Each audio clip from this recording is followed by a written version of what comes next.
नमस्कार दोस्तों, आपका स्वागत है हमारे YouTube चैनल जीएस आचार्य पे। जैसा कि आपसे वादा किया था कि प्रतिदिन आपको मेंस आंसर राइटिंग के लिए जीएस का एक सवाल आपको मिलता रहेगा, तो उसी क्रम में आज हम फिर आपके सामने प्रस्तुत हुए हैं अपना मेंस जीएस आंसर लेकर के।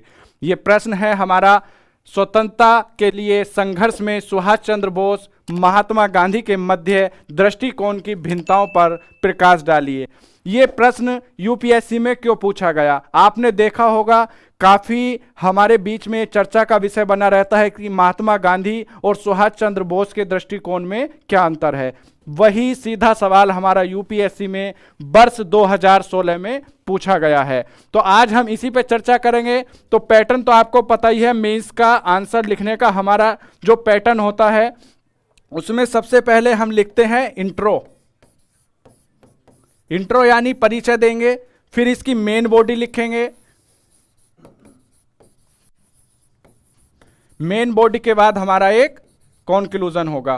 तो हम अपना देखते हैं कि इसका क्या इंट्रो होना चाहिए। मेन बॉडी और इंट्रो में हम देखते हैं, सबसे पहले इंट्रो में देखते हैं प्रस्तावना हमारी इस तरह से हम इसमें लिख सकते हैं, बेसिक से बिल्कुल 1857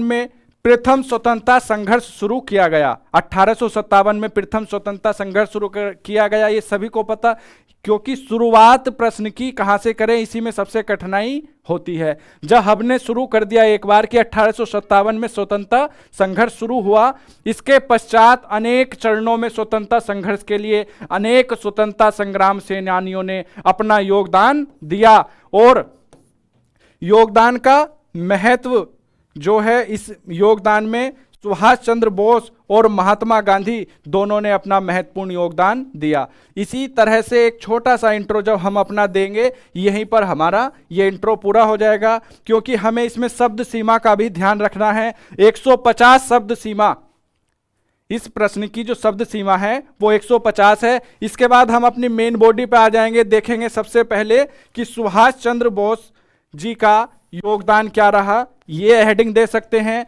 या केवल ये इनका नाम लिख सकते हैं, शब्द अगर कम करने हैं कि सुभाष चंद्र बोस लिख देंगे। फिर उनका जो योगदान रहा, देश सेवा के लिए उन्होंने अपने सर्वोच्च पदों के त्याग पत्र दिया। जैसा कि आप जानते हैं, उन्होंने लंदन में सिविल सर्विस एग्जामिनेशन दिया था उस दौर में, जब ये कहा जाता था कि भारतीयों के बस का कोई उच्च पद ग्रहण करना नहीं है, इसलिए उन्हें नीचे दर्जे की नौकरियां दी जाती थी। उस समय उन्होंने उस पद को हासिल किया और छोड़ दिया। तो ये एक हेडिंग दे देंगे हम, इसमें पॉइंट वाइज लिखेंगे।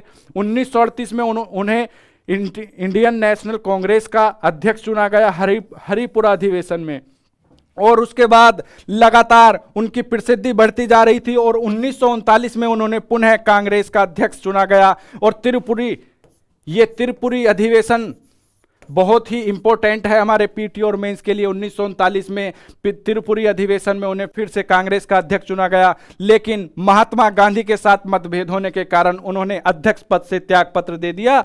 इस तरह का हम अपना स्टेटमेंट इसमें लिख देंगे कि मतभेद होने के कारण उन्होंने अपना त्याग पत्र दे दिया। इसी के साथ जब हम सुभाष चंद्र बोस जी को देखेंगे, तो उसके बाद हम महात्मा गांधी जी को भी देखेंगे। महात्मा गांधी जी को देखने के साथ ही आपको पता ही है, महात्मा गांधी जी का तो इतना इम्पोर्टेंस है हमारे यूपीएससी के लिए कि उनकी एक एक बात, एक एक चीज हमेशा यूपीएससी प्री हो या मेंस हो, कहीं ना कहीं उनसे प्रश्न बनना अनिवार्य है। बहुत ही इंपॉर्टेंट पर्सनैलिटी है हमारे लिए महात्मा गांधी जी। तो महात्मा गांधी जी का सबसे फेमस है क्या है? अहिंसावादी अवधारणा। इसके लिए कुछ सोचना ही नहीं है, सत्याग्रह है, रचनात्मक कार्यक्रम आदि जो भी आपको याद आए। उन्होंने बहुत से आंदोलन किए देश में। 1915 में आए, उसके बाद उन्होंने चंपारण सत्याग्रह किया, उन्होंने खेड़ा आंदोलन किया, उन्होंने सविनय अवज्ञा आंदोलन किया। इनके बारे में आप लिख सकते हैं यहाँ पर। और उसके बाद हमें क्या करना है, तुरंत अपना एक छोटा सा और सबसे इंपॉर्टेंट जो मैंने बताया था कि निष्कर्ष ही होता है, उसे दे देंगे। और उसकी शुरुआत हम कैसे कर सकते हैं, कुछ की पॉइंट के साथ हम अपने निष्कर्ष की शुरुआत कर सकते हैं। और की पॉइंट इसमें है कि ध्यान देने योग्य बात यह है कि स्वतंत्रता संघर्ष में सुभाष चंद्र बोस एवं महात्मा गांधी जी का दृष्टिकोण भले ही अलग अलग रहा हो, लेकिन दोनों का लक्ष्य एक ही था और वो था देश को आजाद करवाना। तो स्वतंत्रता संग्राम में हमारे देश के अनेक वीर सपूतों ने अपना योगदान दिया, अनेक स्वतंत्रता संग्राम सेनानियों ने अपना योगदान दिया, लेकिन सबका अंतिम लक्ष्य था देश को आजाद कराना। तरीके अलग हो सकते हैं, दृष्टिकोण अलग हो सकता है, इसी तरह के हमारे अन्य प्रश्न भी बन सकते हैं। तो हमें हमेशा अवेयर रहना चाहिए। भगत सिंह की क्या अवधारणा थी, सरदार पटेल का क्या दृष्टिकोण था, जवाहरलाल नेहरू का क्या दृष्टिकोण था, या क्या उन सबके योगदान थे। इन सभी इंपॉर्टेंट पर्सनैलिटी को आपको पीटी और मेंस के नज़रिए से तैयार करते रहना चाहिए, क्योंकि हमें कहाँ से पता चलेगा कि क्या चीज़ इंपॉर्टेंट है, क्या पूछी जाएगी यूपीएससी में। हमें पता चलेगा हमारे प्रीवियस ईयर क्वेश्चन पेपर से।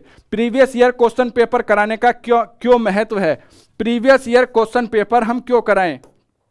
प्रीवियस ईयर क्वेश्चन पेपर इसीलिए जरूरी है क्योंकि हमें देखना है कि प्रीवियस ईयर क्वेश्चन से ही हमें पता चलता है कि इसकी इंपॉर्टेंस क्या है, और इंपॉर्टेंस पता होने के बाद ही हम ये देख सकते हैं कि हमें अपनी तैयारी को किस दिशा में बढ़ाना है। तो आज हम वीडियो को अधिक लंबा ना करते हुए यही बता रहे हैं, आगे और आगामी जो वीडियो होंगी, जो आगामी प्रश्न होंगे, उसके द्वारा भी हम आपको यही बताएंगे कि किस तरह से हमें प्रश्नों को लिखना है और अपनी परीक्षा में सफल होना है।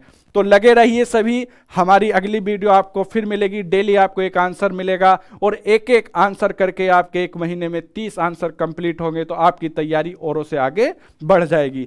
तो हमारे YouTube चैनल जीएस आचार्य को सब्सक्राइब करना ना भूलें। जैसा कि हम देख रहे हैं आपका बहुत ही ज़्यादा प्यार हम सबको मिल रहा है, हम आशा करते हैं आगे भी इसी तरह से मिलता रहेगा, और हमारी तरफ से भी आपकी तैयारी के लिए जितनी मेहनत की जा सकती है की जाएगी। All the best.